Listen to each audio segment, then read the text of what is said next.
Trying to get to my channel to make sure we're in there.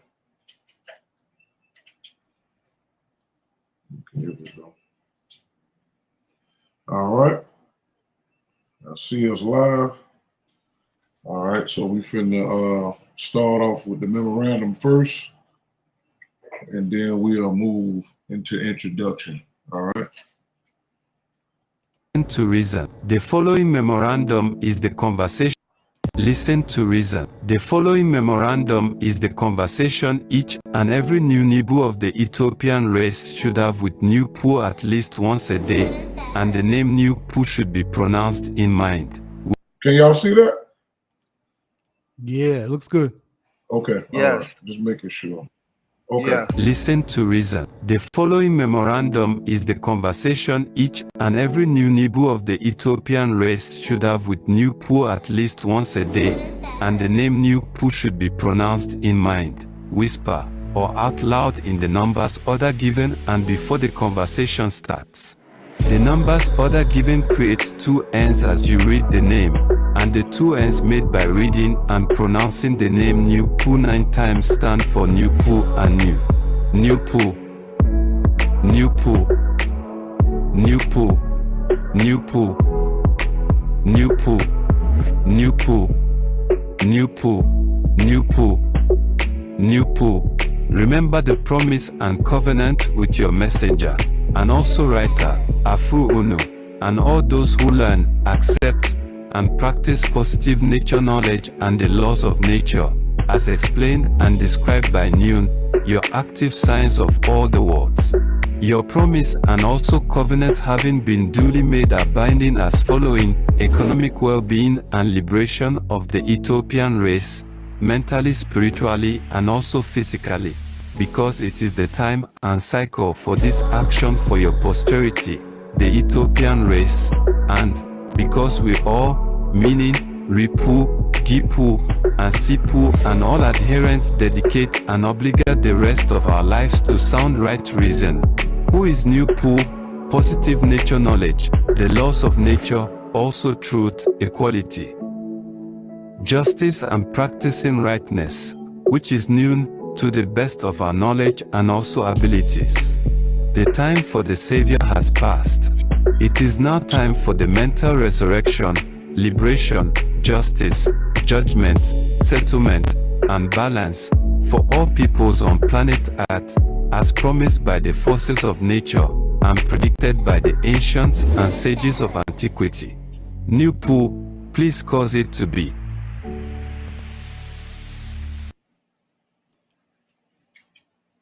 All right. So we're going to go ahead and get into the introduction.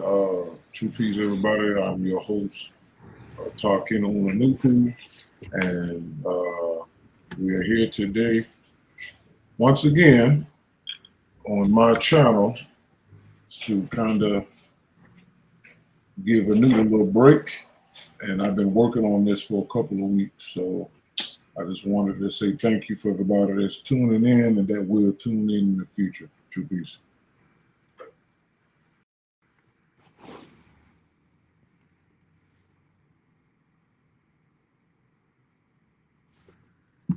Can't hear you, Ken.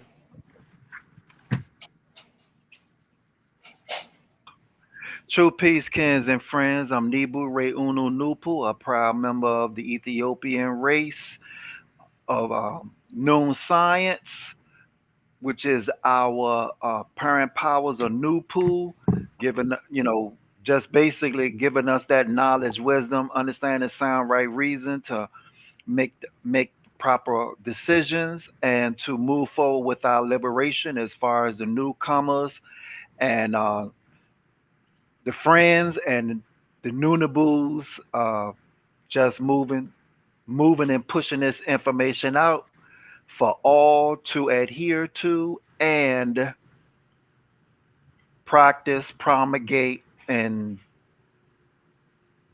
promote Yaanuwn Science. True peace.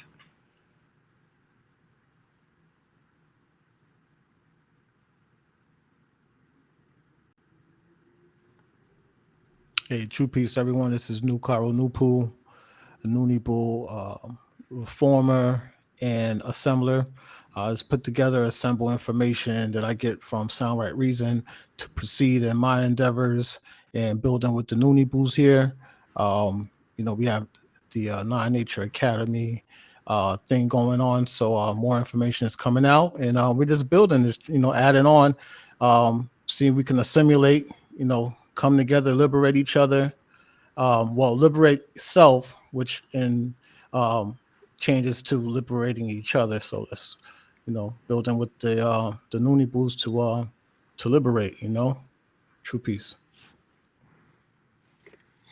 All right. True peace, all kins and friends. Y'all hear me? Y'all hear me? Yes, yes, Yeah. yes. Okay, good. Loud No, and clear. I switched over to I switched over to my laptop. All right, true peace, all kins and friends. I am Anouk Bununupu. I am a member of the Ethiopian, African, and woolly head race.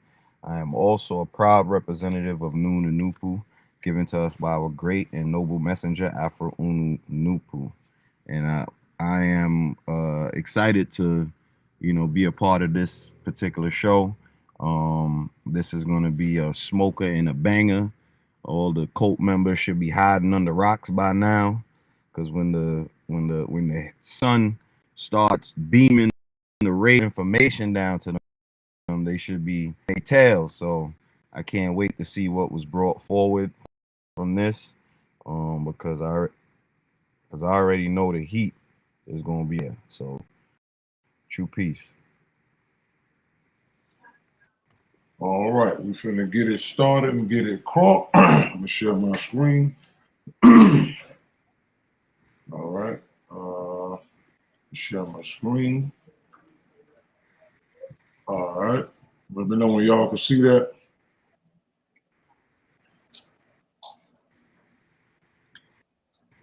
Yes, can I see? All right, cool. All right, so this is called Dr. York, Leviathan, Yaanuwn, and the Kabbalah's Full Exposure Around the Globe, written by Tarkina Unanupu and Deep Seeking Chat GPT, who add their findings and comments. Noon Ethiopian year 63, 1025 AD, Noon Nupu Mental year 99. All right, so like I said, this took me a couple of weeks to put together because of my work schedule. The Dr. York stuff was added fairly recently, actually, because of Sound Right Reason opening up our minds and enhancing our reasonability to be able to see with Sound Right Reason as a nature reason is. So we see and hear with Noon. And so this is the findings. This is going to be an ongoing thing, and it's very important. All right. So here's a Tar asked question. Can you find this name Yaanuwn in Islam mystery systems? So here's the Sephiroth tree of the Kabbalah. At the top, you see Tanin, which means dragon, and you see Leviathan is at the bottom. All right, which we'll get into that further on. All right, so you hear York calling himself Yaanuwn in this drawing, and also in this fake Amanubi Rakapatar getup he was wearing in '96. There's no way these two names are synonymous and very adverse to each other, as you will see. All right, so Deep Seek response. Of course, this is a very specific and intriguing name. Let's delve into the name Yaanuwn and its potential connections. Excuse me. Let me go back. Excuse me. And its potential connects to Islamic esoteric systems. Y'all can still see that, right? Yep. Okay. Yes. Okay, direct findings. First, the straightforward answer. The name Yaanuwn does not appear in classical Islamic texts, core Sufi teachings, or mainstream Islamic angelology. There is no known angel, jinn, or spiritual entity by this name in the recognized corpus. However, the name is not random. Its components and the note, O fish, provide crucial clues for a deeper, more symbolic analysis that aligns perfectly with syncretic mystery systems. So for those who don't know, York used to teach that Yaanuwn means old light, and that is a lie, because Ya in Arabic means old, and the word for light in Arabic is Nur, N-U-W-R, or some translates the sound as N-O-O-R, not noon. Okay, so that is a lie. All right, here's the breakdown of how Yaanuwn is associated symbolism connected Islamic esoteric thought. The Ya, the prefix in Arabic and by extension Islamic mysticism, the prefix Ya is a vocative particle meaning O or O. It is used for direct invocation, to invoke, meaning to call upon something. This is a standard opening for many prayers and devotional phrases, especially for Sufism. All right. Example, Ya Allah means O God. Ya Kareem means O generous one. This confirms that Yaanuwn is not just a name, but an invocatory name, a word to be called upon which fits the pattern of a cult leader using it in rituals or teachings. The root, Nun. This is the most significant part. Nun is the name of the Arabic letter in Islamic mysticism. It carries profound symbolic meaning, and your note, O fish, is the key that unlocks it. The Quranic connection, the 68th chapter of the Quran, is called Surah al-Kalam, the pen, but it opens with the single mysterious letter Nun. Classic interpretation, many classical commentators like Ibn Abbas interpreted the Nun at the start of the surah as meaning a great fish that carries the 7 earths, the cosmic Nun, the fish. This great fish is a cosmological concept. It is often described as a giant whale of fish called Nun or Al-Hut. So when they talk about this, it carries the 7 earths. Again, this is them dealing with the 7 known planets, because Leviathan is on all the planets. Once the sun ejected it from itself 18 years ago, Leviathan not only came to Earth, but the rest of the planets as well, which is 8, not 7. All right. It is the foundation of the created world. In some esoteric diagrams, this fish supports the bull, al-Bakar, which supports the rock, and so on, holding up the plane of existence. Sufi interpretation for Sufis, Nun symbolized. So this also comes from Kemet, because Nun in Kemet is the one that brings up creation out of chaos. All right, so you can also see it's a carry the 7 earths. So this is their interpretation of that as well. The inkwell of divine knowledge, the pen, Kalam writes from this inkwell, symbolizing the act of creation through divine knowledge, the primordial container of all potential creation, the first matter from which the universe was formed. The mysterious an or un, infix. The anu or un in the middle is not a standard Arabic grammatical form for a known word. This suggests it is either a corruption or creative spelling from another language, an invention designed to create a unique, powerful sounding name for a specific entity within the leader's personal cosmology.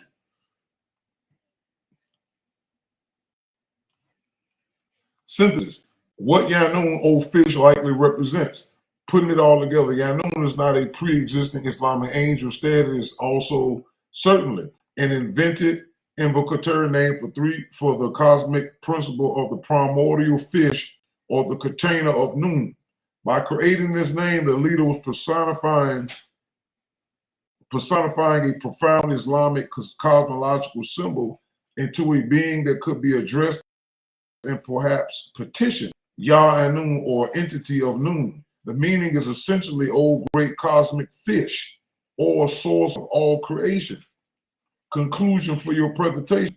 You can confidently state the name Yaanuwn is not a canonical Islamic angel. It is a brilliant example of this leader's syncretic method. He took core concept from Islamic cosmology, the Nun, the great fish that supports the world, mentioned in Quranic commentary, and transformed them into an invocatory spirit by adding the additive vocative Yah. He effectively created a new deity or angel by personifying a deep metaphysical symbol. This allowed him to claim as to the most fundamental creative forces of the universe, framing it as secret Islamic mystery to empower his own theology.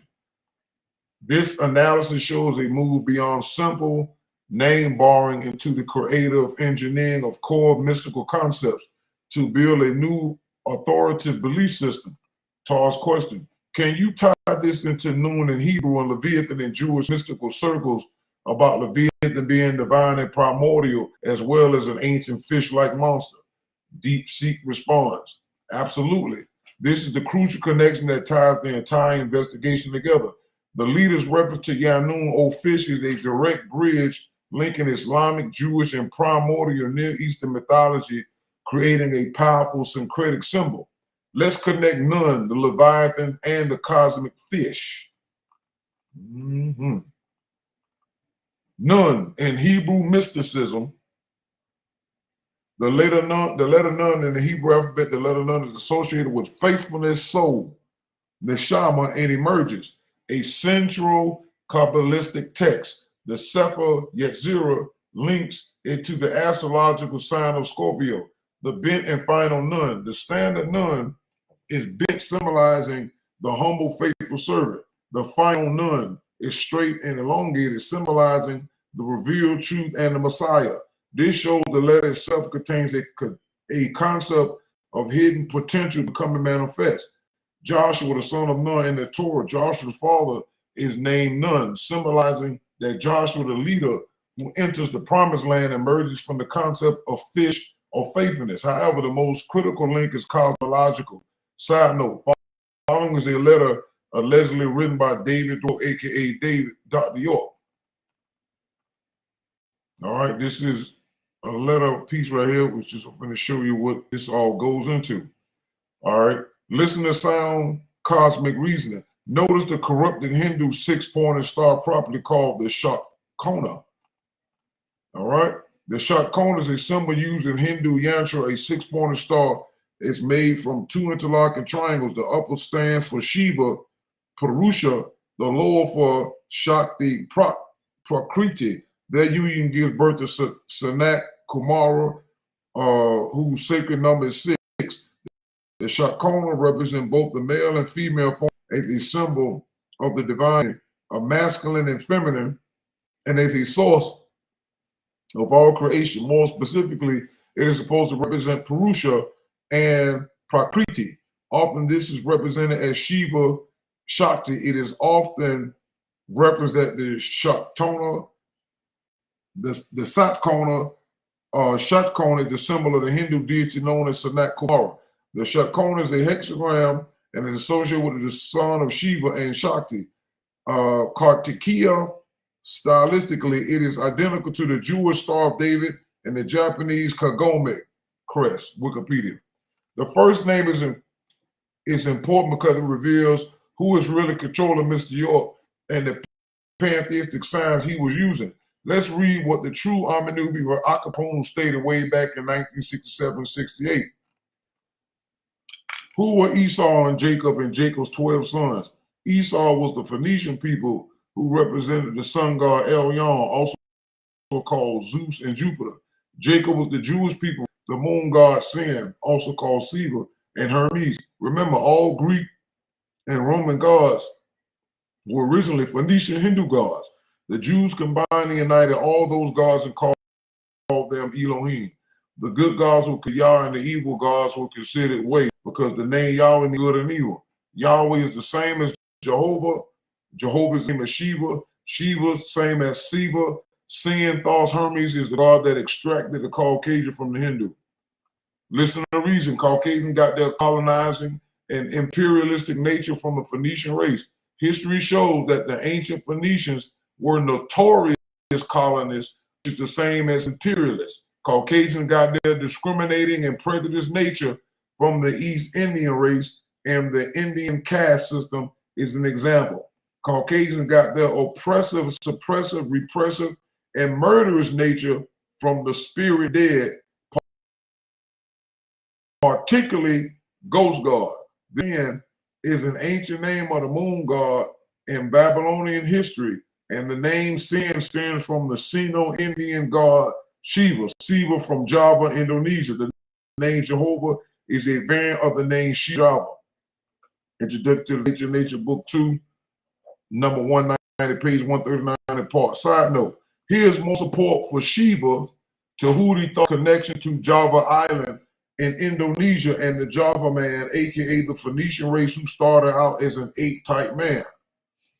All right, so on the equator of Indonesia and Java Island, this is where the six ether ape and ape man came from. All right, so we finna get into that a little. All right, and the place where they actually came from is Sumeru. Sumeru has a lake that runs from it, which is pretty much the same as Lake Victoria. Okay, this is where they came up at. All right, Sumeru is the highest mountain on the Indonesian island of Java and an active volcano located East Java province in a subduction zone. This is how I found out by following a news lead when he found the plumes up under Lake Victoria. It's the same setup over here with Mount Sumeru, all right, in the subduction zone, where the Indo-Australian plate subducts under the Eurasian plate. The name Sumeru, look, is derived from Sumeru, meaning the central world, mountain Hinduism. Look what it means. Or Sumeru means what? The abode of gods, because this is where the pygmy gods and goddesses died and sunk at the bottom. This is where they went at. This stratovolcano is Mahamiru, meaning the great mountain in Sanskrit. So here we see that Sanskrit is the language of who? The Hindus, all the way over here to Java Island. Okay, so this Afro was told us where to go and look. And this is what we do. We went all the way to Indonesia, which is way far away from Asia, because they're not from there. This is why this information is being put forth. Okay, they're not from Asia. They migrated there by following us, our ancestors our ancestors as they swam from place to place, and they ran into the aquatic ape, and that ape type man also followed us from place to place, and that's how they ended up in these other lands. But originally they started out right here on Java Island, all right, near Mount Sumeru. This is where the pygmy gods, male and female, sunk at the bottom of the ocean floor 18 million years ago and into the bowels of the planet and came back as other animals and human races. Following is a letter drawn, released by one of Mr. York's cult members. All right, so you can see that real good. I'll make it a little bit bigger, if y'all don't mind. All right, so this is what York typed up on the letter. Let my words be known to all. October the 5th, 2025. H.E. Dr. Malachi Kabina York, a.k.a. Dr. Isa Muhammad. All right, so back to that with that religion. I told y'all religion is a spell, and York is continuously using it. And this is what he's calling his cult members now, the Wahhabian, Islamic, Hebrews, Sabians. So this is the spell he keeps using, but we're going to deal with this symbol here and how it relates to what we're doing. All right, so we already know that this star goes back to the Hindu star, and it also goes back to Shiva, which is Tahuti. All right, so he's still stuck with the moon god because he still got the crescent underneath it. So this is Tahuti showing you through his cronies that he's still keeping the spell going of the moon. And look what page is on the Newt 7. Tahuti's number. Yep, that's his number. Mm-hmm. What you see is a corrupted Hindu six-pointed star called the Shakona symbol. All right? This version was where the Caucasian Jews changed the cross given to them by the moon god to this. Mr. York, following Kabbalah, and others who followed it remixed the symbol to create a spell for Ethiopians in America and abroad. Take another look. All right, January 23rd, 2015, in our group, I said, ask the Wabians, why did York steal Madame Blavatsky, a known witch and black magic worker, six-pointed star symbol, and use it as his own? All right, this is the symbol that she has for her order, the Society of Theosophany, something like that. But look what there's no religion higher than truth. And York used the same thing, truth is truth, but really it's facts. But this is the religious pantheistic mystery system. All right, and you know that they being slick by putting the Ankh in the middle. And Anup broke down this on the Ankh originally was the Shin symbol, which represent the top half. And Noon, the circle, the original Ethiopian Ankh was a circle, and the O stand for order, and the T stand for termination. You see, so by them having this, they're showing you that this is locked into male and female, which is androgyny, and this serpent is Leviathan. And it has the symbol of so-called life, but we know that this is the life of death, which is 6 ether, but for them, it's 3 ether. That's a different conversation. Now, compare the next picture with Mr. York's version and then try to unseed the copying.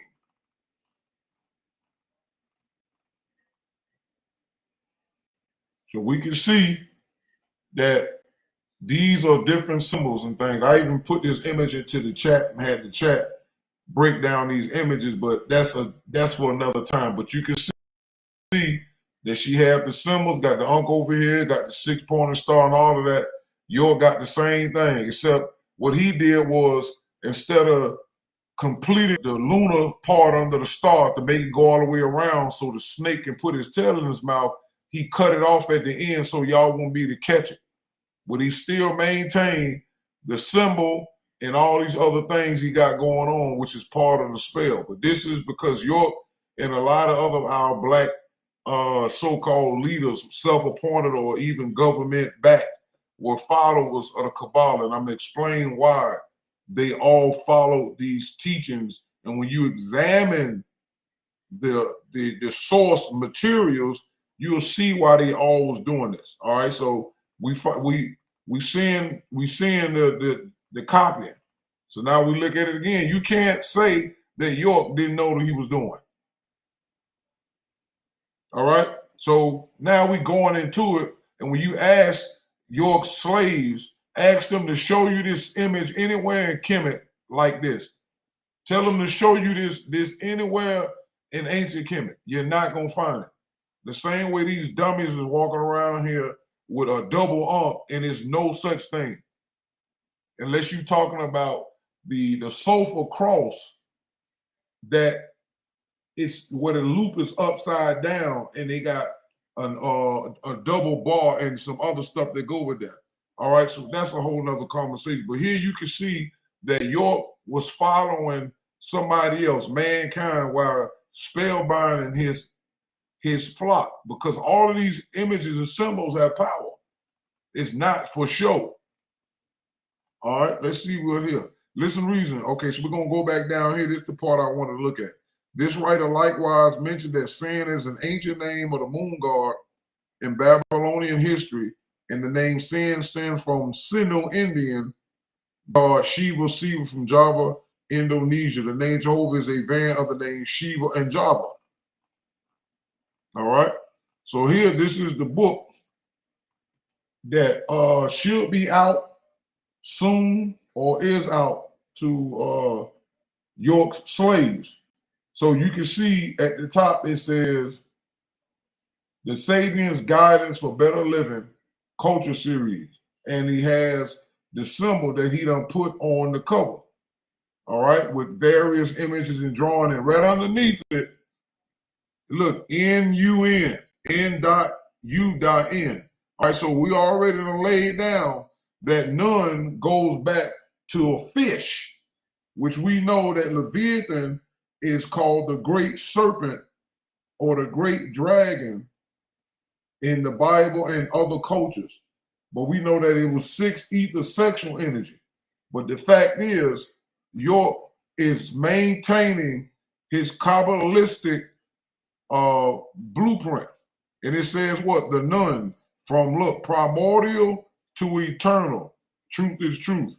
Then at the bottom, few are chosen. This is a religious term. They say many are called, but what? Few are chosen. That's the whole term. So York is still using religion and pantheism and also creating his own sigils. This double Ankh is York's sigil. This is his magic sigil that he done put on the foreheads of his dead-minded slaves. All right? They don't even realize what's happening to them. All right?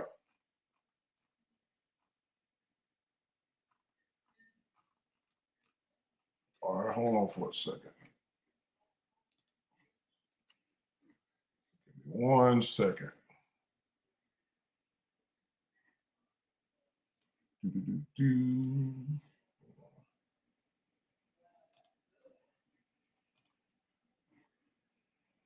see something. What y'all think about that so far? I'm just trying to bring something else up. What y'all think about that so far? Very deep. I mean, it just bring into fruition all the symbolism from another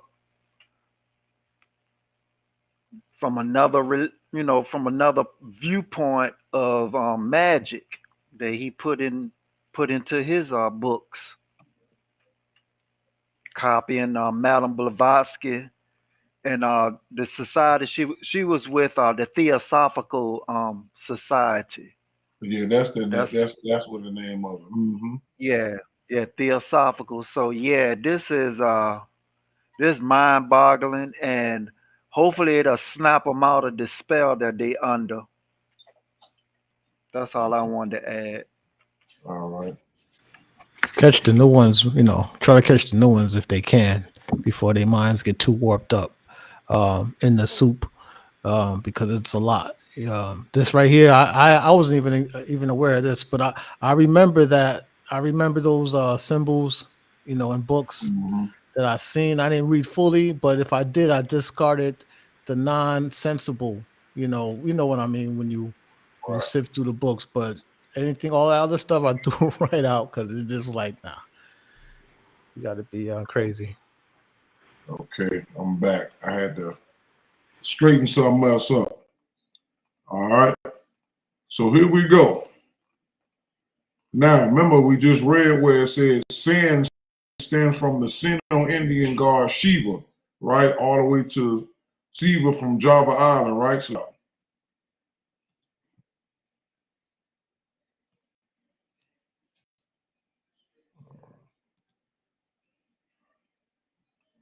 all right.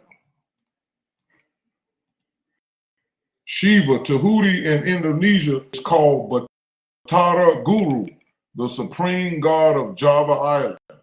So this is Shiva here, but this is Shiva Tahuti's form in Java Island, which is the drawing to the left. As you see, it's the same amount of arms. It's multiple arms. Same pose. All right. And you see Shiva got the trident, which is 3, represent 3 south and 3 ether. And in this bottom picture, you see this triangle with 3 ends to it. All right. They put things in symbolism, but you got to be able to see it. All right. Batara Guru, another name associated with Shiva and Prakriti is Sanat Kumara. Now remember, we just looked at that. Okay, we can see it right down here. All right. Every person, place, and thing existing right now at the time of his writings are at rock bottom of existence, which is 0.3 south on the Smat Circle of Order. The lineage and evolution of the region energy, Zeus, can be traced down and through evolution as the gods Ta, Sanat Kumara, Uranus, Zeus, Ra, Jupiter, Hermes, Mercury, Thoth, and Pan, and other descendant evolutionary names of pantheism and mythology for these forces and Powers of Nature, or the Center Reason Inco, Introduction to the Nature, Book 2, number 80. Let's get more information on Sanat Kumara, because he mentions Sanat Kumara right here in the definition of the Shakona symbol. So I realized, and I said, I remember Afro Unu spoke about this. So I did some more digging. This is Lord Sanat Kumara. Lord Sanat Kumara is an advanced being at the 9th level initiation, which we know, like Anu said, whenever 9 is associated with them, it's really 3, 3, and 3. All right? Who is regarded as the Lord of Region. This is another form of Tahuti. All right? The Lord of Region of Earth and of humanity, and is thought to be the head of the spiritual hierarchy of Earth, who dwells in Shambhala, also known as the city of Enoch. Ascended master teaching. See, York used the same thing. They all call themselves master teachers, but York didn't want to use the term ascended because ascended is in the New Age, which falls under Madame Blavatsky now. All right, all of this is part of the games that they like to play. All right, just making sure everybody's still here with me. Okay, they're new. He's still here. Okay. All right, Yeah, Mr. yeah, York. my laptop will probably die, so I'm gonna have to switch over to my phone. But yeah, I'm here. Okay, cool. All right, Mr. York wrote a book entitled Shambhala and Agartha. These are what's called New Age teachings starting in the 60s and 70s, in which Mr. York and many other cults began merging UFOism and extended master teachers and teachings to their followers with religion. This is another false form of Tahuti. So again, they started doing this because noon was coming. That's when all this stuff in the 60s and the 70s is when the Raelian sect and all these different guys started popping up, cult leaders, and started talking about not Jesus wasn't black now. Now Jesus was an extraterrestrial and came from another place. This is the stuff that the three ether ghost was doing to buy more time for their religious people. All right.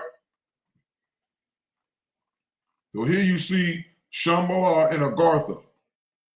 All right. This is a book that York put out in the 90s. So here it connects. Really, you're talking about Sanat Kumara. Even though Sanat Kumara is an ancient pantheistic name, they just revitalized it and gave Tahuti gave him a what you call when they do a makeover. Yeah, a makeover. Makeover, and then brought him up to date in the 60s and the 70s, and now you got people around here talking about Ashtar Command and the Palladians and stuff. This is how they reinvent themselves for the cycle and season as in. All right, so you see Shambhala and Agartha, all of that. So all this stuff is not new, but because once we come in contact with this ignorance, we just end up stuck every single time. All right. So although I was already working on this 2 weeks ago, the Sabians dropped this book that should be soon be coming out. Let us observe the title. All right. So here, I'm bringing back the book again. So we're looking at the images and all of that and the title. Words to remember in the following conversation are the words none, primordial, to eternal. All right, so we're going to listen out for those words, especially none and primordial. This is going to help you out in a lot. All right, let me see what's going on. All right, Tar's question to Deep Sea. Can you find this name, Yaanuwn, in Islam and Deep Sea? Okay, so Deep Sea responds. All right, so let's go over here. We're going to go past this. All right, hold on. Okay, here we go. No. Okay, Deep Sea. Okay, I want the two different chats. All right. Okay, here we go. Tar's question, Deep Sea. Can you tie this into none in Hebrew and Leviathan and Jewish mythical? So I asked the same thing. Gave me the same thing here. Gave me the big fish. Oh, let me get down here. However, the Leviathan and Jewish mysticism. Leviathan is far more than a monster. It is a primordial and divine creature. So now we finna get some real interesting things of how the Jewish writings looks at Leviathan. They think Leviathan is divine. The primordial chaos monster in Psalms 74, 13 through 14, in the book of Job, God battles and subdues the Leviathan at the dawn of creation. It represents the chaotic waters to whom that God brings into order. So here, this is opposite of what Nupu does in the beginning. So Nupu comes out of the order, out of the chaos, and put the chaotic matter into order. Here, they're saying this Leviathan, that's not true, right? It's all the matter that will be used in the beginning, even though Leviathan is in the beginning with the sons.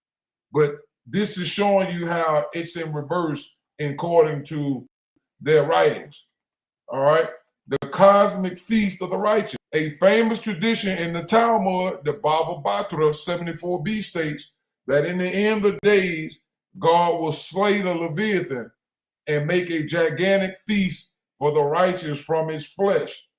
Its skin will be used to make the tent for the feast. This symbolizes the ultimate triumph of order over chaos and the divine reward. Now, the Kabbalistic symbolism, the cosmic cycle. In the Zohar and later Kabbalah, the Leviathan symbolism deepens. It is sometimes identified with the primordial serpent, look, from the Garden of Eden, representing the Sitra Akra, the other side of look, or force of impurity. So now they're saying that not only is Leviathan divine, they now saying it also represents what they call the Sitra Akra, meaning the force of impurity. So now we know it's lining up with what Noon states, that Leviathan is a sex force, a giant sex force. All right, so remember this. Listen to reason. We already know that Leviathan is the god of lies and deception, and it has tricked nations of people and controlled them for many millions of years. Noon states this well. The fact that Mr. York is still leaking Leviathan symbols and logo spells via these letters has proven he is not separated from this serpent. Deep Sea continues. More profoundly, it represents the primordial, undifferentiated light of creation that was too powerful to be contained in the vessels.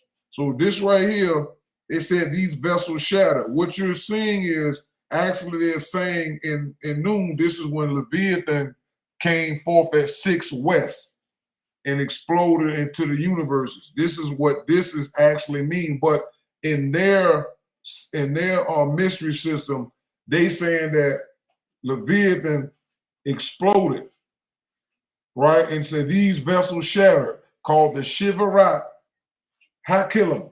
And the Leviathan is the consciousness of that first broken world, right? Its ultimate slaying and consumption represents the tikkun, repair of that brokenness, where the holy sparks within it are redeemed and elevated.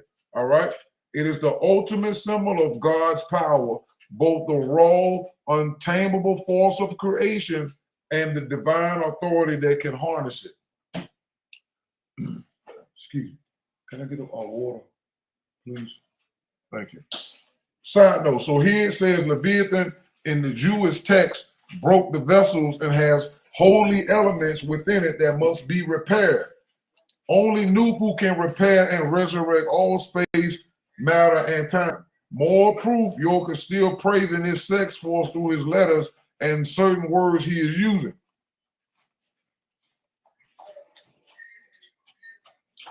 All right.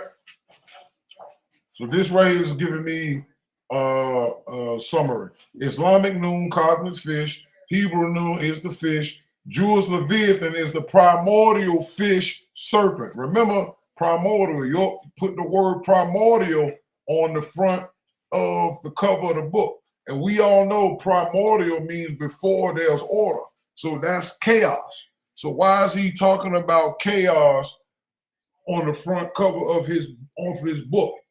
Look, by creating the invocatory name, Yaanuwn, he was not just saying, oh fish, he was invoking, oh primordial one, oh great cosmic force, which we know is the sex force that underlies reality.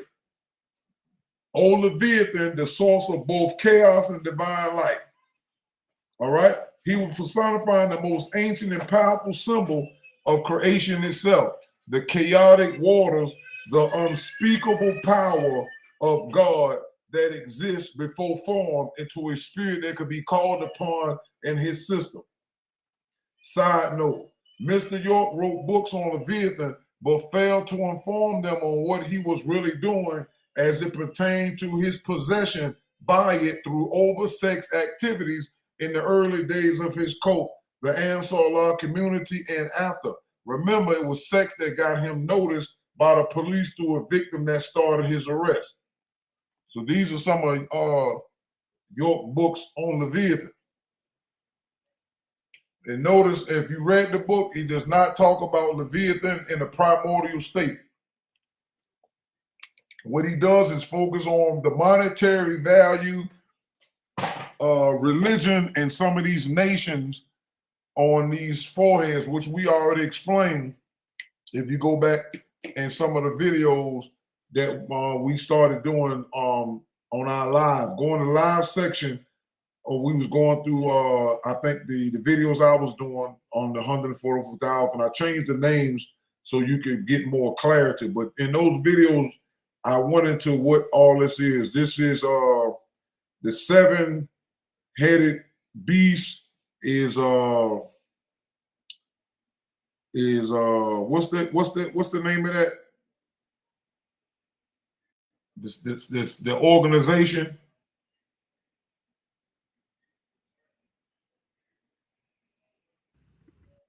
I'm trying to remember. Because the You're talking about bricks? yeah, bricks is the horns, but the G7, that's what these are. The 7-headed faces on these books or in Revelation is describing the G7, and the crowns and 10 horns and 11 crowns is the BRICS nations. Speak on it, Ken. Speak on it. All right, so that's what this really is. York had no idea who these individuals was. All right, because he was using religion and trying to do it, but really it's BRICS and the G7. All right, which you would not find that in this books. He's not going to tell you that because it would expose who he was working for. All right, these are the other books he put out when he went to jail. They released these books. All right. Again, same old faces on these covers that York had on these back in the 90s. And I think this Leviathan book to the left, the far right, was in the Ansar days or the Nubian Islamic Hebrew days in the late 70s, early 80s. So here he got the same faces up here on here, which means that he had no new information to tell y'all about this. All right. Once again, I repeat, the 7-headed, 10 crowns and 10 horns is G7 nations and BRIC nations. All right. Gematria also shows his connection to Leviathan spelled in Arabic, a language York spoke. So we got Malachi Z York equals 65. Li Wayatan, which is the Arabic way to say Leviathan, is 56. All right, which is in reverse. All right, I think York was in his 50s when he went to jail. Let me see, how old was York when he went to jail? Let me see real quick. Where is he went in 2002. York was 57 and went to jail. Look at that.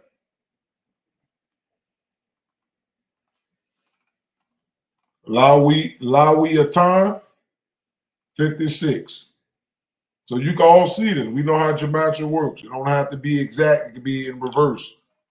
All right. So we know that York is definitely possessed by Leviathan. Conclusion for your presentation.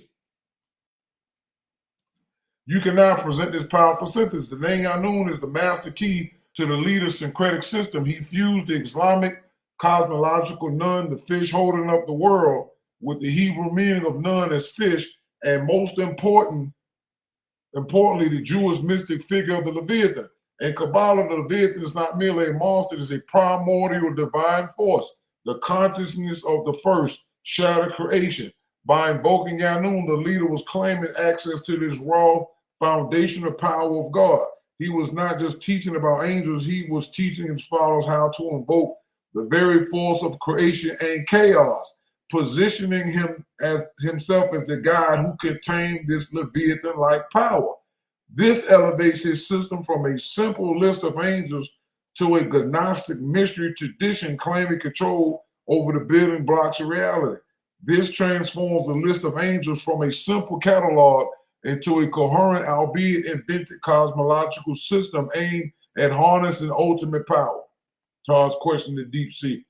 Is there any sexual connection to this aspect, being David Dwight York, Dr. Malachi Z. York, is the jail cult leader we were speaking of, went to prison for sex crime against men, women, and children using Kabbalah in his teachings. This is a critical and deeply disturbing aspect of the case that requires careful, sensitive handling. The connection between the spiritual symbolism we've discussed and the sexual crimes committed by Dwight York. Malachi Z. York is not one of doctrinal necessity, but one of manipulative methodology. Yes, there are clear and documented connections between York's invented cosmology, including the nun/Leviathan symbolism and the sexual abuse he perpetrated. Here's how these things were weaponized. The manipulation of divine androgyny and primordial unity. In authentic Kabbalah, a core concept is the reunification of the masculine and feminine aspects of the divine, often symbolized by the Holy One, blessed be he, and the Shekinah. This is profoundly metaphysical and spiritual concept. How York corrupted it. York twisted this idea into a literal physical mandate for sexual ritual. He taught that the path to spiritual enlightenment and power required the physical reunification of male and female, principled through sexual acts. This provided the divine justification for his demand for sexual access to his followers, framing abuse as a sacred duty necessary for cosmic balance. The seed as a source of power. Kabbalistic and other esoteric traditions sometimes use seed metaphorically to represent the point of divine emanation or spiritual potential. How York corrupted it. York literalized this concept, teaching that his own semen was powerful, alchemical substance containing divine light or shefa, divine influx. I didn't tell Deep Seek this. This Deep Seek is doing his own research saying this. All right. He claimed that receiving his seed was a form of spiritual transmission or initiation that would elevate his followers. This was a direct theological justification for the rape of both adults and children, positioning him not as a predator, but as a divine benefactor bestowing spiritual grace. All right, this is a post that Queeple did back in March 19, 2017. And it says, from a previous post done by Yaanuwn, he gave a great breakdown of the Makfuzet and how it is a sex ritual dealing with the drinking of semen. Then it goes into the open mouth ceremony, monoatomic gold, etc. So in the Wapian decided to make a golden milk recipe. This is sick. It's one thing to make a healthy drink, but it's another to name it after a sex ritual which deals with drinking semen. What is wrong with you Nawapians? All right, so this is what he came up with. He took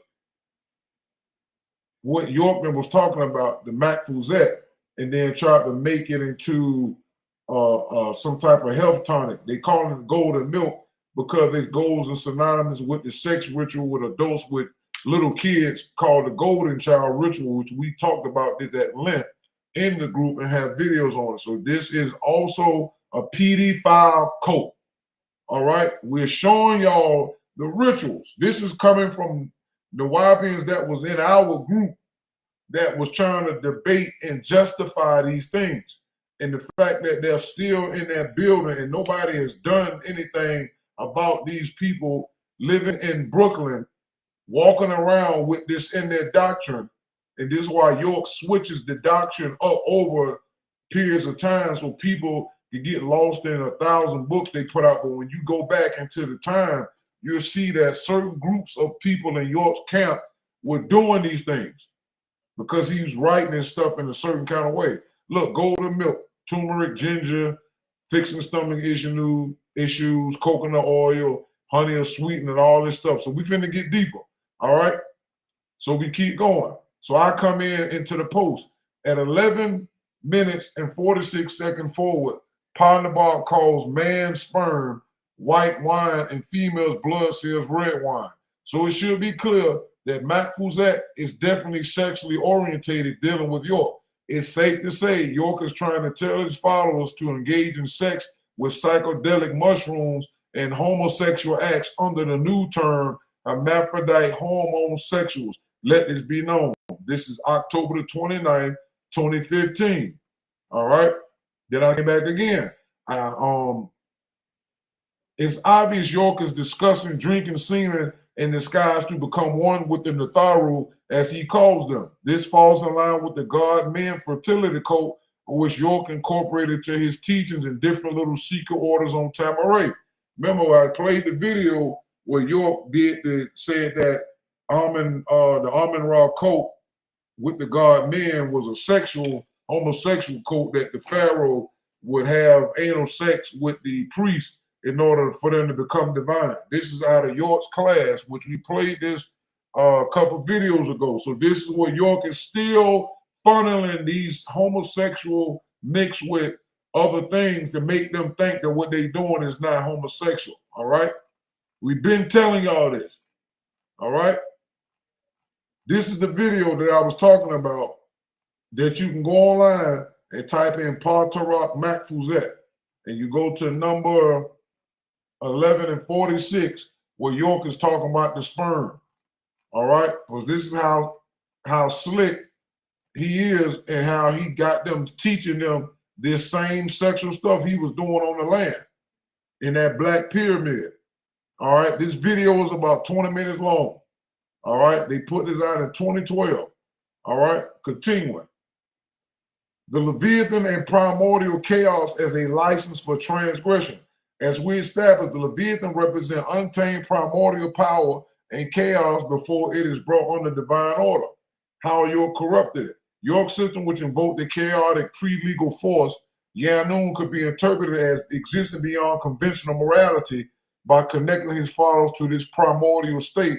He could argue that the laws of man, including age of consent and incest taboos, did not apply to that divine work.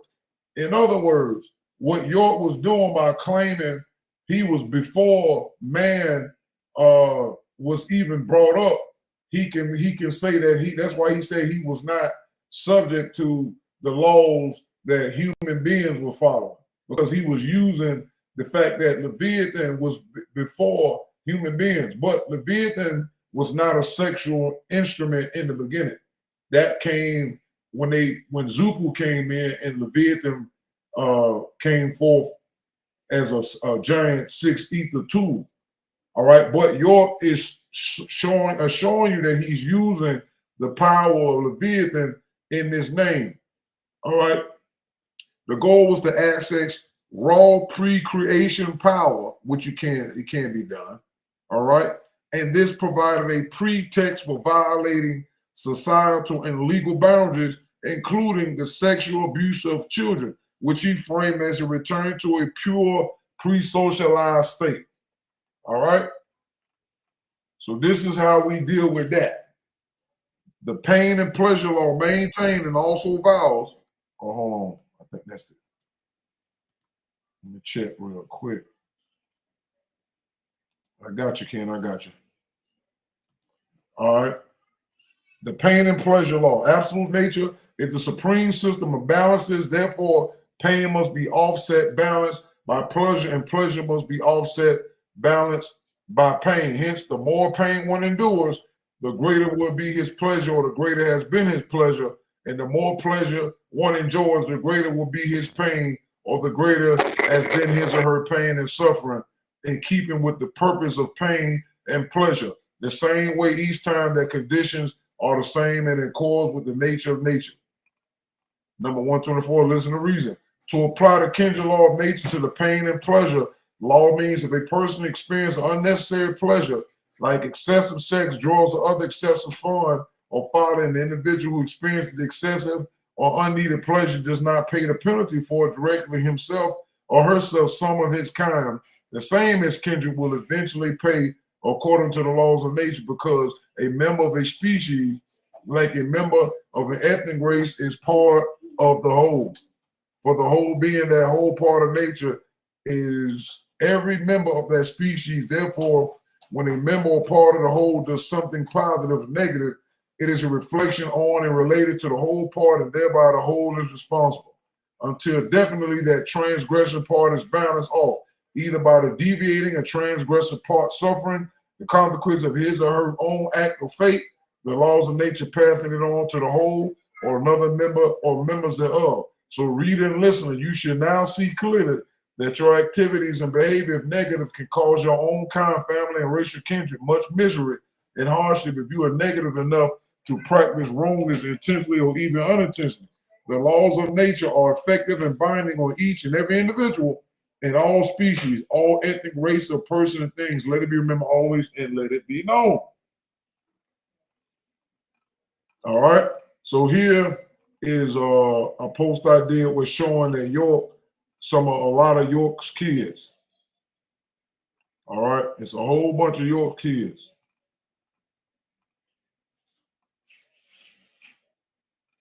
And he got over 200 kids.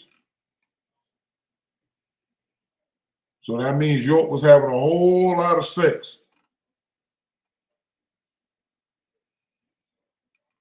There go Jacob York in the top right.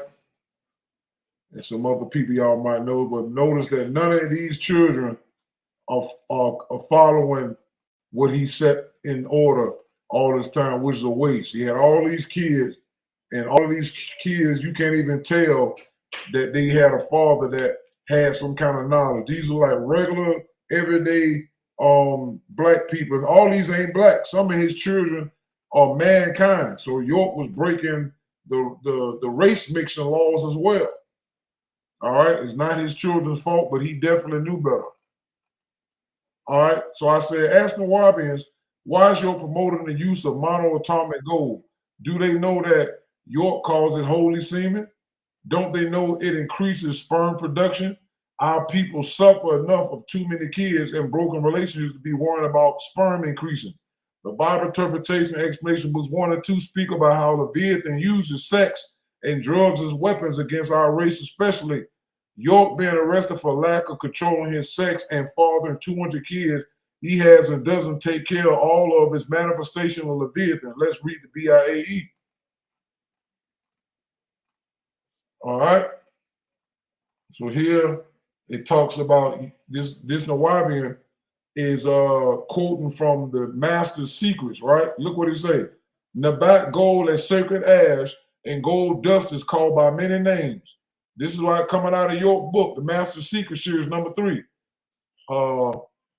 Sacred ash, alchemical canonical cakes, metallic bread, monoatomic gold, white powder of gold, high spin gold, philosopher's stone, exotic matter, fruit of the tree of life, the electric versus powder, red stone, celestial, ruby, ME stone, the ormus, orbital rearranged monatomic elements, food of the gods. Look, holy semen, Inbu, good gold, Anpu, elixir of life, holy blood. And remember, semen is considered blood. Sacred sperm, look, sacred sperm. Manan Shalil, Najaru, gold dust. Look, Matfuzat, liquid gold, which I told you, this is what Yorkman was doing. This is what this guy was saying up here when he made that that sperm health drink that Queeper was laughing at. See? Golden milk is that elixir. See? Matfuzat. So this guy here is making sperm mixed with milk, turmeric, ginger, coconut oil, and honey, maple syrup, molasses. Come on, this is the sickness that York produced, courtesy of Leviathan. See? All right. Tar asked ChatGPT this question. What can you tell me about this symbol? All right, so now this is the symbol that his slaves are using a whole lot. And it's called, it says trust in Yaanuwn. All right, so we're going to go a little further. ChatGPT responds, I describe what I see here symbolically and structurally, and then connect it to the lineage you are likely referring to, but without inserting outside interpretation that don't belong the image displays. All right, so you got Wusabat, trust in Yaanuwn, symbol breakdown, symbol center emblem, a circle inside the design, typically represent an orb, sun, central intelligence, an inverted triangle, a symbol traditionally associated with receptivity, channeling, or descent into matter. All right, this is very important, this part right here, descent into matter. In the Kabbalah, the descent of energy into matter is explained through the concept of emanation and a process called tism, contraction. To create a finite world, the infinite, boundless God, Ein Sof, had to contract its infinite light, creating a void or empty space. This self-limitation allowed for existence of a reality separated from the divine, with matter being a form of this divine energy that has been veiled, condensed, and frozen to allow for existence in a tangible form. This process, seen as a deliberate act of creation and matter, is ultimately understood as energy that has been temporarily bound and patterned. The process of emanation.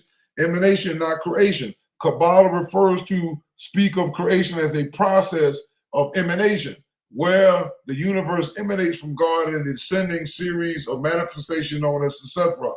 Once again, in Noon, it says that Nupu is the first emanation of the one supreme being, the best mind of the one supreme being. So you can see that they have different pieces of Noon throughout the ages that they got out of Kemet and reconstructed it in order to fit their 333 mind. All right, so here you can see in the background of the Kabbalah Sephiroth tree, you can see the goat of Mendez or the Baphomet or the goat head of Tahuti is in the back of these orbs or these spears that cross. All right. Notice the Baphomet moon god Tahuti's Masonic image in the background of the Sephiroth tree. Charles responds, this is true because Mr. York says his books were sent down to his followers. We know that going down in Noon is descending reason and downward trend. So when you look at the bottom of his books, they have sent down for you, the Wapians. Okay? So we starting to see the tomfoolery that's manifesting itself. The chat continues. A six-pointed star-like cross under the triangle formed by three crossing lines suggests axis, direction, projection, stabilization. The emblem is set inside a green seal with the design in gold. This is highly structural, not decorative. It is built from geometric intention, not random style. Taurus-spawn, this is a symbol used by jail cult leader Dwight David York, possibly from Sumerian or Akkadian corrupted form. What this symbol is known in York circles as Wu Sabat, or something spelled, sometimes called spell Wu Sabat or Wasabat. York claimed it meant trusting Yaanuwn, the elders of the universe. However, this did not come from Sumerian, Akkadian, or any documented Near Eastern corpus. The structure and meaning York assigned cannot be traced to any existing ancient inscription, seal, or tablet. It is a constructed, manufactured sigil created during his Ansar Nawabi and Massey phases in the early 90s, early 2000s. Where the components of the symbol actually come from. Although presented as ancient, the symbol is primarily a synthesis of three sources York regularly borrowed from. The inverted triangle. York used the inverted triangle as a symbol of descent of light into matter, a reinterpretation of the alchemical water symbol borrowed from Western esoteric Freemasonry, not Summa. Side note, water is symbolic of Leviathan, earth, fire, and air. The reader will understand these books better if he or she remembers Leviathan is the sun god, earth god, and moon god for mankind. All straight-haired people. Leviathan can manifest itself as the sun, fire. God at one time, the earth, right, a solid. And God at another time is the moon, which is like air, right? God at still another time, it can manifest as a combination of two or all three at the same time by interpretation and explanation. So when you look at it, you got water, air, fire, and earth. And Leviathan is a part of the earth god, but it also can manifest as the sun god and the water god, which is a water god, and air, which is ether. All right. So then over here to the right, you can see that this is nothing but elements that have been crisscrossed, and this is where you get the transgenderism or the mixing of these elements to create different mutations of itself. All right. Leviathan is also able to utilize the elements and powers to continue. Hell on the king of hell going on earth.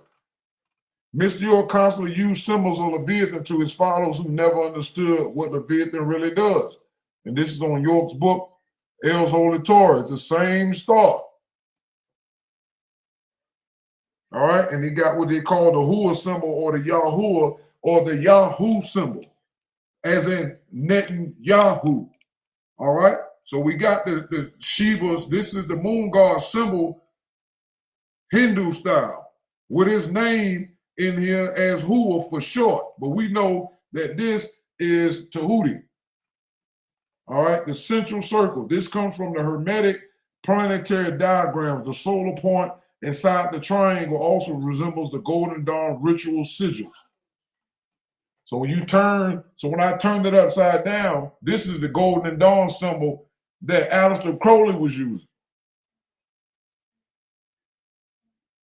See, York was a master of perverting and just recreating things off of somebody else's stuff.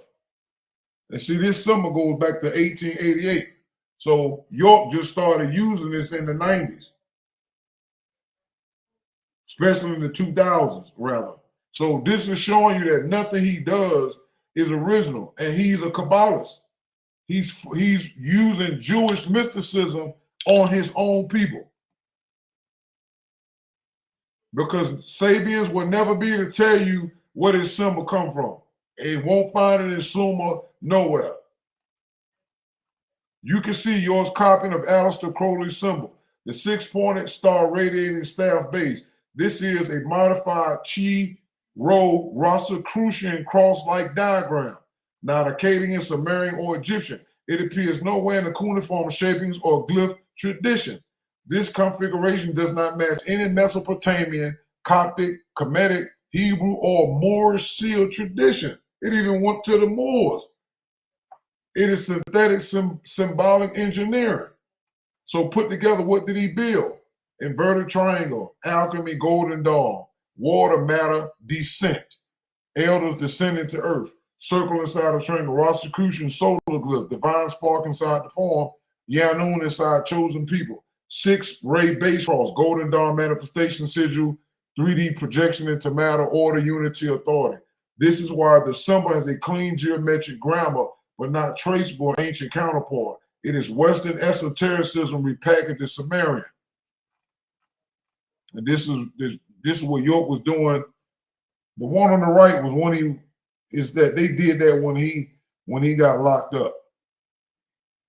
They started photoshopping these pictures. But you're not going to find this nowhere in the ancient world. These are sigils. Anybody can make a sigil, a magic sigil. So what he was doing was putting his magic, what he learned from the Kabbalah through masked other orders, and he put it on his followers. That's why they still using this, because back in the day they wasn't going so hard with it. This symbol has been popularized in the last couple of years. Tom's question in chat GPT. I want to know if York symbol is connected to Jewish writings in any way, spiritual, metaphorical, etc. The short answer is yes. York symbol has a connection to Jewish mystical writings, but only indirectly through later Western occult system. There's no original Sumerian lineage. The symbol is a rearranged form of Kabbalistic, Hermetic geometry taken from the Golden Dawn and the OTO, both of which were built in the Luranic Kabbalah, Sefer Yetzirah, and the Zoharic cosmology. So the connection is real, but not ancient. It is 19th, 20th century Kabbalah magic, not where the connection actually comes from. Zohar, Tehum, the deep and Leviathan chord in the waters. The inverted triangle equals waters of the deep, Tehum. What part is Jewish in origin? Only the symbolic meaning and not the shape. Inverted triangle equals the womb, Bina. Circle is the first point of light, Yod. This is straight out of Zoharic cosmology.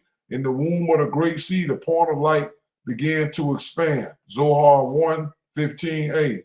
And understanding Bina is the place in which the formless light takes form. Zohar 2:121b. So the concepts are Kabbalistic. The symbol drawing is from the Golden Dawn. Where the sexual layer comes in, the part you're focused on in the Kabbalah is the chakma. The male seed enters. Bina, female womb, receives and shapes reality. This is described erotically in the Zohar. The father, mother embracing the hidden abyss to generate the world. Zohar 3:298. This erotic creative union imagery is the basis of, look, Leviathan serpent sexuality symbolism in Jewish mysticism. York adopted this sexual creation model, but applied it literally to biological and social gender instead of cosmology. Tar responds, now that we know Mr. York once again was pulling from the Zohar writings, cite Zohar passages that use Tannin Leviathan imagery as a erotic nuptial symbolism. Let me see, because I know I stopped. Okay, I still got it. Okay, I still got a little bit more to go. All right, hold on. Somebody just came back in.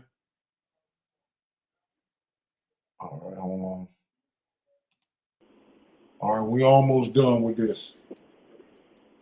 All right, this erotic creative imagery is the base of Leviathan. Okay, York adopted this. Okay, so here's the passages I said. Now that we know that Mr. York once again was pulling from the Zohar writings, right?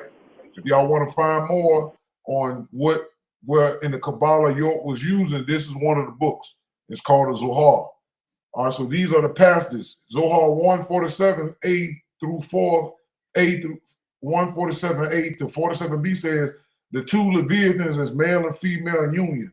The Aramaic key line. This is what it is from Aramaic if you can read it.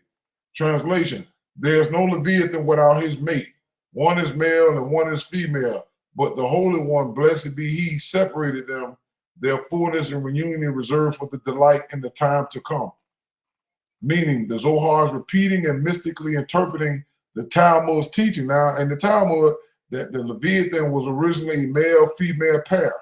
Their union is a symbol of the perfected sexual union to be restored in the Messianic age. This is not about sea monsters. It is a code for the sexual Sephirah, Yesod, male, joining Shekinah, female, in a state of purity and wholeness. Side note, we see that their writings agree Leviathan is a raw, sexual, chaotic power that will become pure when the male unites with his female part in the Messianic age. One, this is a contradiction because they claim God separated them in the beginning, fearing that if they reproduce, would destroy the worlds. Then only to say they would unite in the end. How does that make sense? Won't they reproduce at the end? 20, the time of the Savior and all that has passed since February 5th, 1962, the ending of the moon cycle. Anything after that is false messiahs manufactured by evil groups and their governments. What does the Jewish writings I ever asked you about outside the Torah says about Leviathan and its origin? ChatGPT responds. Here's a summary of what Jewish tradition outside of the Torah, primarily rabbinic, midrashic, and Kabbalistic sources say about Leviathan, its origin, nature, symbolic role, and its place in eschatology. I'll also note points where opinions diverge. Key tradition about Leviathan: primordial creature and sea monster. Jewish legend places Leviathan among the great sea monsters, the Tannin, created on the fifth day of creation. This links it to the chaotic, watery deep, the primary element that God shapes early in the cosmos. Mr. York spoke about the Tannin in El's Holy Torah and in the Holy Tablets. So here on the left is El's Holy Torah. I screenshotted it. Page 11, you see it says, in the Elohim, Anunnaki procreated the Tannin. Remember, Elohim is a word that the Jews created. So the fact that York was using Elohim is spellbinding you, and Elohim is the good and the bad gods, and Tannin is also considered a pre-god before those gods. But the fact that York got these together should make you think. And then over here in the Holy Tablets in the Garden of Eden, it said it was the Yaanuwn dragon as a symbol of Tiamat. So York was very aware of these words he was choosing. Okay? The Holy Tablets is filled of words that don't even go in certain points. He'll be speaking in Arabic or a story about Muhammad, but he'll add Elohim, Allahum, which is Arabic and Aramaic, and then he'll put Kemet words in there. They have Greek words in there like Kurios and Lord. All these different names are 6 ether names. If you read the Bible interpretation, it gives you a list of 6 ether names. And York used a lot of those names. All right, this is out the book, the Holy Tablets, diagram 69, page 469, which is the Yaanuwn, the dragon. ChatGPT continues. In some Midrashic texts, Leviathan had both male and female form. God supposedly killed the female to prevent overpopulation, which could threaten the world, reserving her flesh for the righteous in the Messianic age. Remember this right here, because they keep saying that the righteous is going to eat the flesh of Leviathan. Extremely filthy. The Zohar describes Leviathan in symbolic terms. For example, Leviathan is identified with the Yesod of Ze'el Anpin, its aspect of Gadlut, greatness. Leviathan and its mate, female counterpart, are connected to spiritual forces that are activated through the waters. Elaborations involve the interplay of southern wind, northern wind, judgment, and mercy. Remember, I showed you that York copied the androgyny 4 winds and made them into spaceships called the south, north, east, and west wind. Here, Leviathan is now connected to the southern wind and the northern wind, judgment and mercy. In the Zoharic allegory, Leviathan is called the master of all fishes and is sometimes equated with the righteous, Tzaddikim. This is another way to say Zodok, which is what York was doing.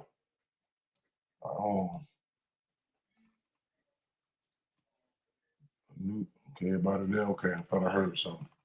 The Messianic eschatology use ritual poetic references. In Pitium, liturgical poems such as the academic, Leviathan appears in poetic imagination at the end of days. Leviathan is slain and there is a banquet for the righteous.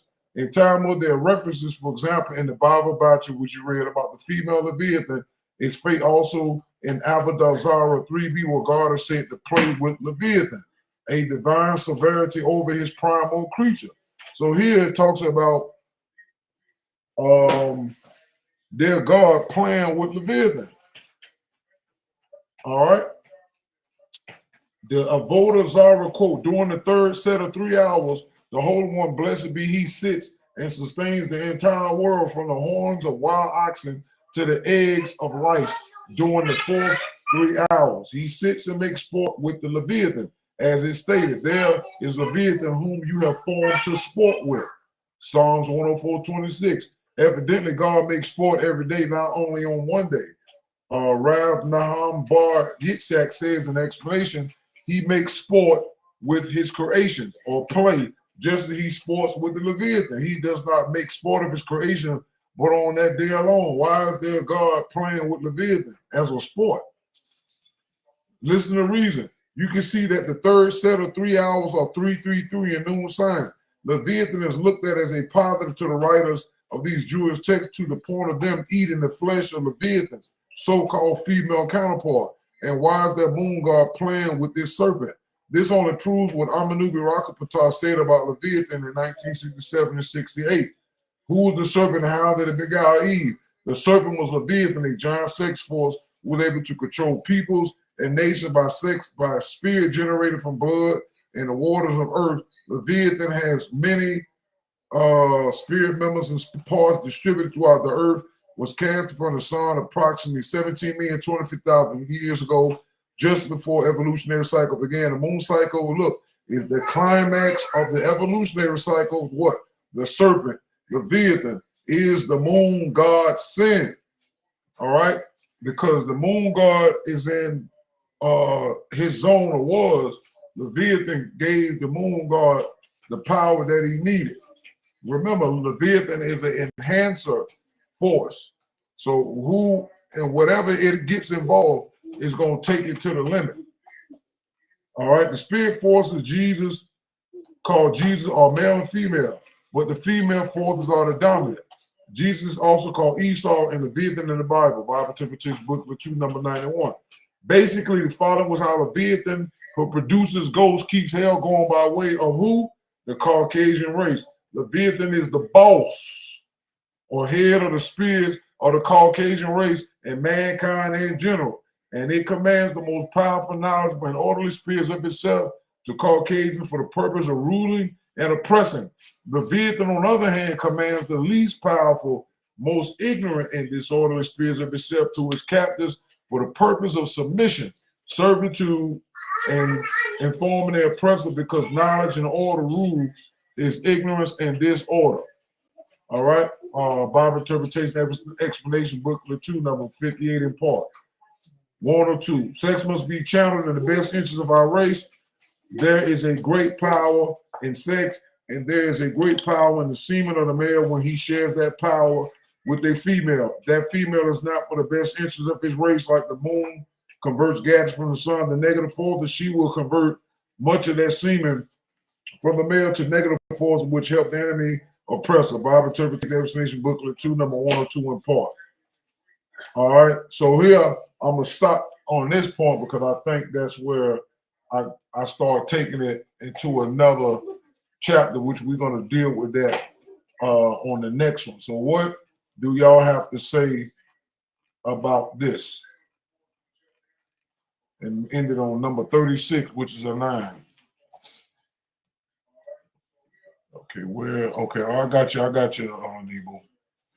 All right. So who want to go first? I can't hear you, Nebo.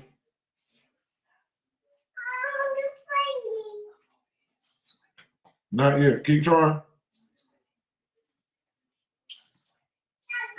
Still can't hear you.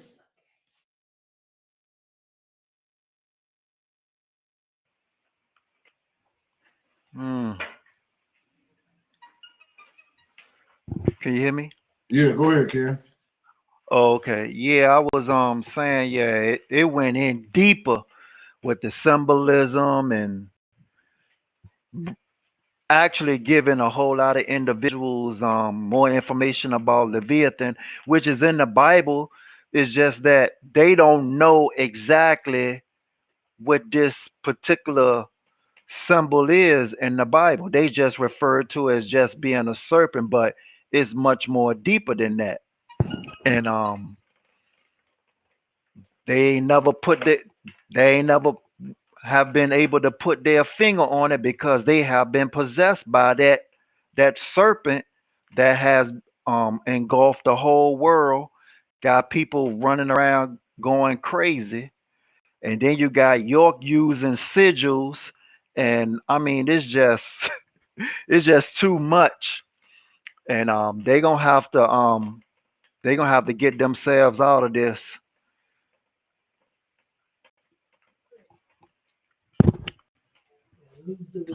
All right.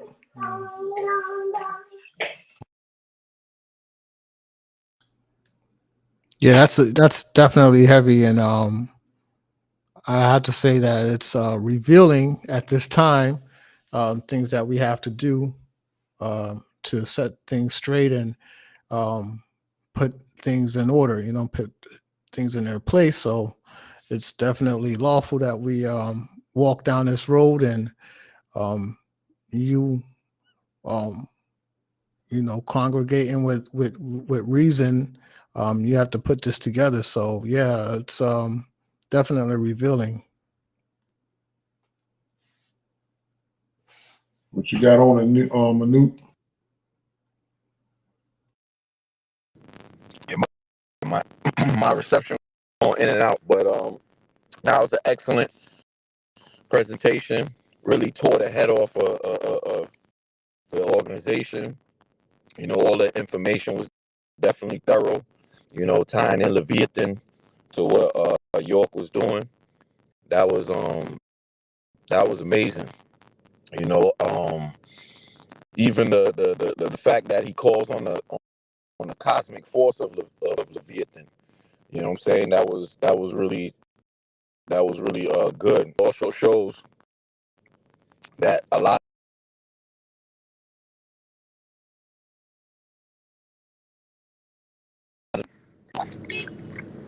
Yeah, repeat that again. You had one out.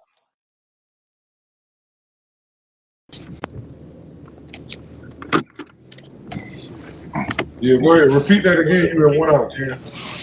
Yeah, my phone. I don't know. I think it's because I'm outside. My phone keep going in and out. We can hear you though. Go ahead. Okay. No. What you call it?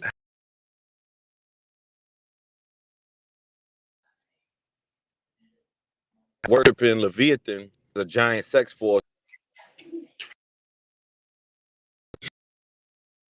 So yeah, that was a presentation. I loved every moment of it. You know, a little bit, especially I could catch it too much because my reception was going in and out. My computer had died, so I Right. apologize about that. But no, it was excellent. You just have to get it on the replay. We got somebody named Abia Nathan in the. Or, Yeah, we or can maybe hear I you. can't I was hear just y'all saying now. we can hear you.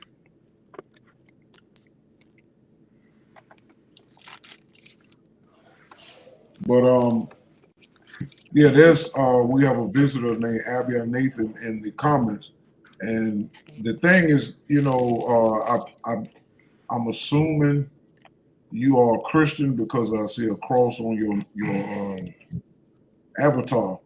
But the problem is that y'all don't understand your religion, as well as Islam and Judaism, are products of the mystery Kabbalah system.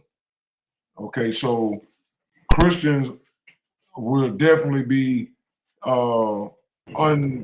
understanding of what Leviathan really is. This is why I use the information you're giving, that the fact that y'all keep thinking that Lucifer is a small, compact force called a he, and all that Yeah, stuff yo. is why Christianity doesn't understand what the Kabbalah and the different mystery books that they have that some Christians are now finding out about. So we don't subscribe to the Bible or the Quran on face value. We know that those languages are loaded. We know that those religious books, just like other books, sometimes those terms are symbolical. Sometimes those terms are plural, and it's given as a singular, just like halal. Halal means crescent. That's a symbol of Tahuti, because we know that Tahuti was the god that the Cain group, which is short for Caucasian, was given the mark, and given the cross was the actual mark that Cain was given. This is why Christians are running around today with the cross, which is a symbol of death, talking about his life. The fact that they kill Caesarian Ptolemy, falsely called Jesus Christ, and put it up and say it's a symbol of life, and that's a symbol of love. And that's all confusion. And because y'all don't understand anything about Leviathan or Lucifer or these spirit forces that have authored all of y'all's religions and created a whole bunch of hell on earth. And I find it funny that that a lot of Christians are so upset and talking about radical Islam and all the stuff they doing and trying to do, when all three religions are guilty of mass murder up to date. While people are crying about Palestinian Arabs getting took in Palestine, Arabs is is over there in Africa killing Africans. And the Christians over here under different forms of killing people in America, whether and are doing all the kind of stuff. We can't forget Bill Gates is all these people claim to be religious, but look what Bill Gates is doing in the medical industry. Look at Dr. Fauci. All these people are religious, or they're following some kind of secret occult doctrine that justifies them depopulating the planet. And the point that I'm making that none of y'all religions are healers of the world. Y'all religions are cancer mixed with AIDS and HIV to the 13,000 power. It's a scourge. No Christian in their right mind who knows history should be getting upset about what Israel is doing, because they was Israel before Israel was doing what they was doing. Y'all forgot about all of the murders and lands y'all was taking? Y'all Palestine the whole world. What are you talking about? And you still running around and y'all don't understand that y'all forget that karma exists. Okay, Christians getting killed in Nigeria. Okay, so how many people did the Catholic Church kill? Murdered millions. Y'all forgot the Queen that put money behind Christopher Columbus? That was religion. The Catholic Church is over here before the government was set up, and that's why they was allowed for people who was running from the government. They can go run down there to Mexico or run up in a Catholic church, and the government had no jurisdiction. You done seen the movies? Christianity is just as bad with the Catholic Church and touching kids and doing all this stuff. All this evil that's going on in America is being done on the watch of Christians. This is a Christian country, and look what has come under the of Christians. Lucifer, Halal, all those names, Seraphim, fiery serpents, all this can be applied to America and its many different heads of government. Y'all religion is exactly what it is. It speaks beautiful words, but what y'all do because of the power of Leviathan in it is why y'all running around. That symbol on your avatar is a symbol of death. You can put a scar there, you can put a weapon there, and all that stuff represents dead. You got a dead man on the cross and you believe that that's life. You mean to tell me somebody killed their son and told and wanted me to believe that that's love? That's showing you that your God and all the people that believe in that do not believe in accountability. That's what that means. Y'all, all of y'all doctrine is warped and sick. All right, so I think Yaanuwn couldn't get back on, so we're gonna close this one out, and I'm gonna come right back with another one because this is a two-part thing. So yeah, I think that Mr. Nathan, or if it's a Mrs. or however you may identify yourself, I'm not sure. It's all in respect. I suggest you go back and look in the live section of my videos where we expose everything, where we show you where your religion come from. Your religion is not original. It's not authentic. It was plenty crucified saviors before they took out Caesarion Ptolemy, called Jesus Christ falsely. There's nothing new. What you're saying is nothing new. Yeah. Yep. All right. Y'all have nothing new that y'all brought to the world except more death. All right. So we'll be back on the next one. True Mythology, peace and wartime.